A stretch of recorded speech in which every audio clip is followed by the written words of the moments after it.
Selvarani versus special secretary and district magistrate and others అనే కేసులో supreme court ఒక సంచలనమైన తీర్పు అనేది ఇవ్వటం జరిగింది.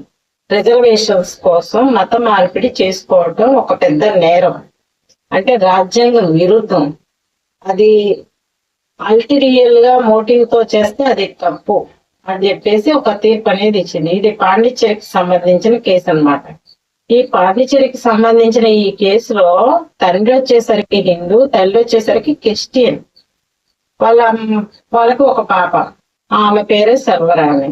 తను వచ్చేసరికి తల్లి మతాన్ని అవలంబిస్తూ తనకి సంబంధించి మత విశ్వాసాలతో వాళ్ళ తల్లికి సంబంధించిన మత విశ్వాసాలనే తను నమ్ముతూ బాప్టిజం కూడా తీసుకుంది.